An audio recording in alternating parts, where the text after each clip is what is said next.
Olá, meu nome é Berenice, sou acadêmica da Universidade Federal de Mato Grosso do Sul, do curso de Medicina Veterinária. Nesse vídeo, vamos falar alguns pontos importantes que você deve saber sobre...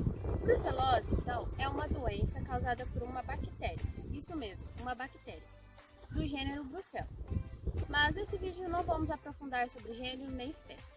O que você tem que saber que é importante sobre essa doença é que essa doença é causada por uma bactéria que acomete os animais e tem um ponto importante nisso, pois essa bactéria ela é capaz de ser transmitida para os seres humanos, pois é uma zoonose, ou seja, ela é uma doença que é transmitida entre animais e o ser humano. Agora que você já sabe o que é brucelose, que é uma doença causada por uma bactéria, vamos falar sobre as formas que ela pode ser transmitida para os animais e para o ser humano. A brucelose pode ser transmitida aos seres humanos de diversas formas, sendo uma das principais pela via alimentar, ou seja, pela ingestão de alimentos sólidos ou líquidos contaminados, como leite não pasteurizado, produtos lácteos contaminados, como queijo, manteiga e sorvetes, e pela ingestão de carne crua ou mal passada.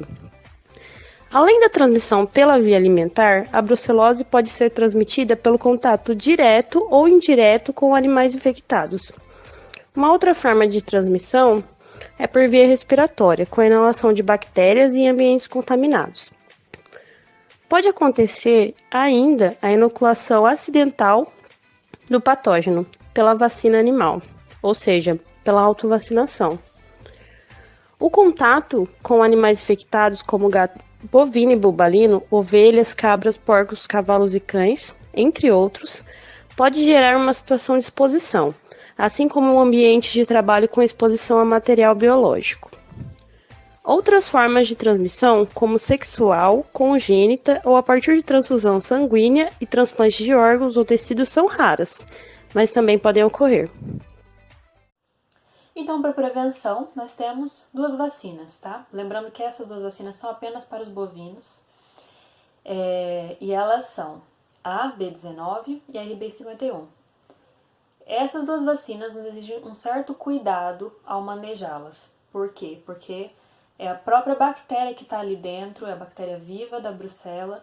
Então, enquanto eu estiver manejando meu gado, eu estou lá vacinando e por um descuido eu acerto a vacina em mim, o que eu estou fazendo? Eu estou inoculando a própria bactéria na minha corrente sanguínea.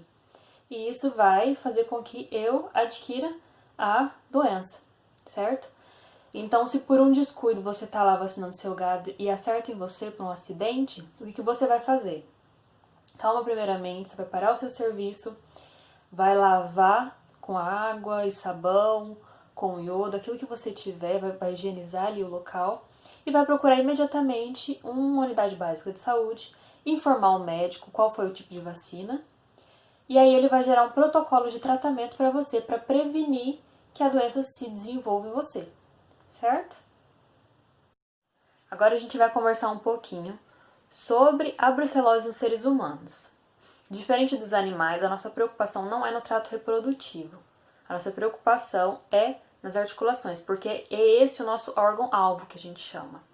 Nós dividimos ela em fase aguda e fase crônica. Na fase aguda, quais são os meus sintomas? Eu tenho uma febre intermitente, aquele tipo de febre que vai e volta. Tenho um mal-estar, tenho uma prostração. Anorexia, que é aquela falta de vontade de comer ou um apetite seletivo. Tenho também sudorese, que é um suor intenso. Isso tudo na minha fase aguda. Na fase crônica, eu tenho intensas dores articulares. É muito importante eu informar o médico que eu tenho contato com o gado, que eu tenho o hábito de tomar leite cru, comer queijo que não seja curado. Por quê? Os sinais da fase aguda são sinais que a gente considera inespecífico. São sinais que a gente vai ter em várias doenças.